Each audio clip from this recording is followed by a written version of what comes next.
Welcome to the Deep Dive. Great to be here. Today we're doing something a bit different. We're focusing on just one single source. But look, it's an article that makes a truly massive claim. It's titled, "The AI Revolution Will Change Everything Forever." Yeah, that's a title designed to grab your attention, no doubt about it. And I think our mission today for this deep dive is really to cut through the noise, get to the core of what this piece is actually saying. Right, to understand these really bold claims it makes. And pull out what it argues are the absolute key things you need to grasp about, well, the speed and the real impact of artificial intelligence, like right now. Because the way the article frames it, this isn't something, down the road. It paints this picture of a transformation that's already happening. And moving at a speed he calls unprecedented. So, okay, let's unpack that. What does it actually mean by that speed? So the absolute core claim, the thing it hits you with right at the start, is that the world we know isn't changing over, say, decades. It's arguing it's changing dramatically in just a couple of years, like now. Yeah, it's saying really fundamental things, jobs, how we relate to each other, education, even how nations interact, maybe even conflict, Sure, yeah. all being rewritten as we speak. Right. It's framed as a genuine, real-time revolution. And it puts this incredible speed down to one thing: exponential growth in what AI can actually do. The article cites an improvement rate of 300% year over year. Wow. And that's not just adding a bit more capability each year, it's multiplicative. It compounds. Multiplicative growth. Okay. Yeah. Break that down. What does that mean in practical terms? What example does the source use? Well, it gives a pretty stark one. It says a 300% annual improvement doesn't just mean 3 times better in year 1. It compounds, so over just 3 years, that's a 64 times increase in capability. 64 times in 3 years. Yeah. Just think about applying that kind of scaling to, I don't know, anything complex. The potential impact is just enormous. And the article seems to suggest this is becoming normal really fast. It points out something quite striking. The engagement stat. Yeah, that according to the source, more people are actually interacting with AI bots, things like ChatGPT, Right. Replica, Character.ai, Right. than they are with human professionals like doctors or therapists. I mean, that says a lot about how quickly people are adopting this stuff. It really does. And sort of projecting from that trajectory, the source then speculates about these hypothetical futures AI could bring about, things that honestly sound like pure sci-fi. Like what? Well, AI augmented humans, children engineered biologically with AI help, even AI romantic partners or whole families connected through neural links. Okay, that sounds pretty wild. But then the article pulls it back to earth a bit, right? By listing concrete things AI has already done, real world stuff. Exactly. And these aren't small things. The source points specifically to AI solving the protein folding problem. Which was considered, what, the holy grail in biotech for ages? Pretty much. Because understanding how proteins fold is absolutely crucial for tackling diseases, for designing new drugs. It's fundamental. And it doesn't stop there. The article mentions big improvements in gene editing and diagnostics, basically faster, maybe more accurate ways to find and treat illnesses.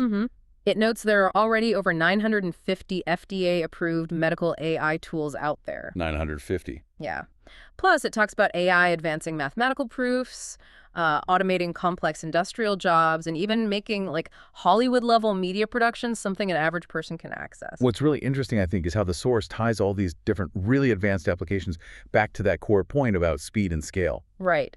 It argues that this rapid jump from theory to actual real-world impact across so many different areas at once just highlights how widespread and incredibly fast this change really is. It's not just one sector. It's touching, well, almost everything.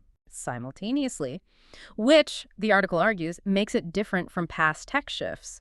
And speaking of the past, it draws some really powerful, maybe slightly ominous comparisons to other major turning points in history. Right. It puts AI in the same league as things like the printing press, gunpowder, electricity. Huge foundational technologies. Exactly. Technologies that didn't just tweak things, they fundamentally rewired entire societies.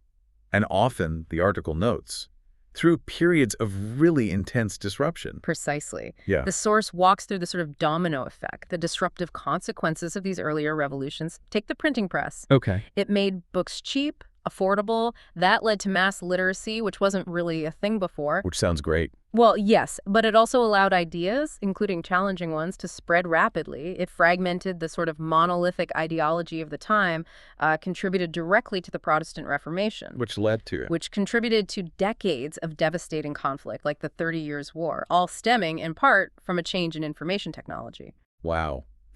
Okay, so a tech for sharing information helps fuel a massive war. What about gunpowder? Gunpowder completely changed warfare. Suddenly, castles weren't impregnable, knights in armor weren't the dominant force. Power shifted. Massively. It shifted power away from the sort of feudal aristocracy towards centralized states that could afford and organize large armies with firearms. This, the article argues, birthed the modern fiscal military state, changed government itself. And then electricity. That seems more purely positive. It definitely powered the Second Industrial Revolution, created unimaginable new industries, jobs, wealth. But the source points out it also created new kinds of inequality, disrupted countless old ways of life and work. Change wasn't smooth. Now, the article argues AI is different even from these massive historical shifts. How so? It doesn't just see it as another powerful tool. It calls AI, and this is a direct quote, the explosion of intelligence itself. The explosion of intelligence itself. Yeah. It contends that intelligence is the fundamental thing, the sort of underlying capacity that drove all those previous revolutions, inventing the printing press, harnessing electricity, developing gunpowder tactics. AI, it argues, is manipulating the substrate itself. Whoa. Okay, calling it the substrate of all previous revolutions, that really elevates the potential impact, doesn't it? Immensely. And the article hammers home a key lesson from all these historical examples. Big revolutions like these, they almost never arrive gently. No. They tend to come in waves, disruptive, often destabilizing, sometimes even violent waves. Which brings up a crucial question linking back to the start. How does the speed of AI's progress, which the article stresses, is so much faster than those historical examples? How does that sheer velocity potentially amplify the disruption? Does it give us less time to adapt? That's exactly the implication. The speed, combined with the fundamental nature of intelligence itself, that's what the source suggests makes this revolution potentially uniquely impactful and maybe uniquely dangerous. Okay, which naturally leads into the whole geopolitical angle the article explores. Right.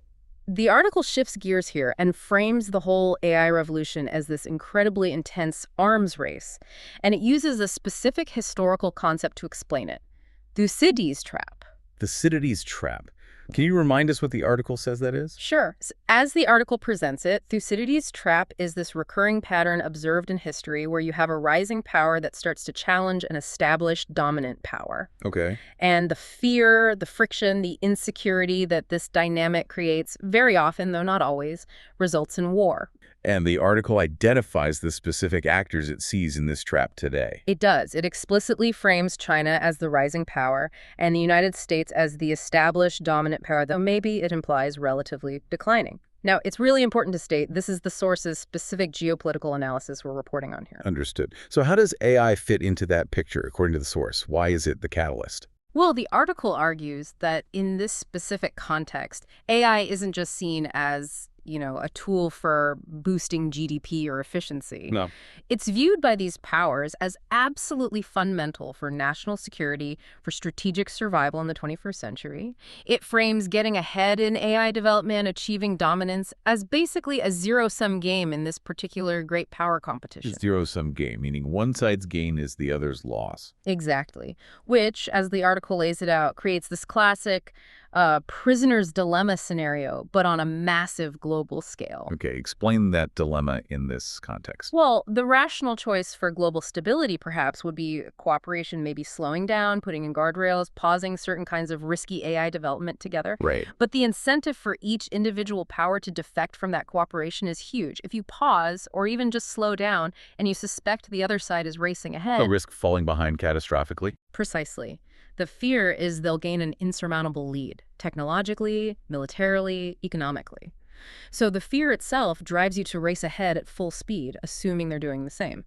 And the article's prediction is? Its analysis suggests both powers are essentially locked into defecting. They're both likely to race ahead as fast as possible. Leading to? Leading, the article argues, to a global acceleration of AI development, probably with minimal regulation or safety considerations, because speed becomes the overriding priority. And the stakes described in the article are, well, they sound incredibly high. They are presented as existential. It's not just about who has the biggest economy. The source ties it directly to strategic supremacy, to next-generation military applications, potentially autonomous weapons, control over global information flows, economic dominance, and even the internal social cohesion of nations, all potentially threatened by this AI arms race dynamic. Again, that's the perspective laid out in the article. What really strikes me here is how the article takes something that can seem quite abstract, lines of code, algorithms, processing power, and connects it so directly, so starkly, to these really fundamental, hard-nosed issues of global power politics, historical patterns, and the actual risk of major conflict. It definitely grounds the AI discussion in a kind of geopolitical realism that you don't always see. It underscores the sheer urgency and the massive scale of the shift the article is trying to describe. So, okay, let's try and pull this together. Where does this leave us? We've taken this deep dive into a single, quite provocative article. Yeah. And it presents this AI revolution not just as, the next step in tech progress, but as something far more fundamental, an accelerating, potentially quite destabilizing force that's reshaping our world literally as we speak. We've walked through his arguments about the sheer speed and scale, this idea of exponential growth really taking hold. Right. We've looked at the lessons, maybe the warnings it draws from comparing AI to these massive historical revolutions, things like the printing press and electricity. And the disruption they caused. Exactly. And then we examine the geopolitical dimension. It highlights this intense competition, framed as a potential Thucydides trap that it argues is pushing AI development forward in a potentially dangerous, unregulated way. And the article doesn't really present itself as just, a forecast of possibilities. It feels more like, well, it's presented almost as a call for readiness, strategic readiness and adaptation. It definitely suggests that just being scared or maybe sticking your head in the sand and denying it, those aren't really viable options. No. Instead, it pushes for understanding the speed, the nature of these changes, and then actively adapting as the key to navigating what it ominously calls the coming chaos. It really does position AI as this force on par with electricity or the printing press in terms of transformative power. But critically, moving much, much faster than those historical shifts ever did. That speed is the key difference. So based on the perspective laid out in this one source we've explored today, here's maybe a final thought for you, the listener, to mull over. If AI truly is, as this piece argues, an explosion of intelligence itself, if it really is the fundamental substrate that future revolutions will be built on, what part of human society won't be radically changed by it? And, perhaps more personally, how can you even begin to think about preparing for a future that this article suggests is being rewritten incredibly fast right now?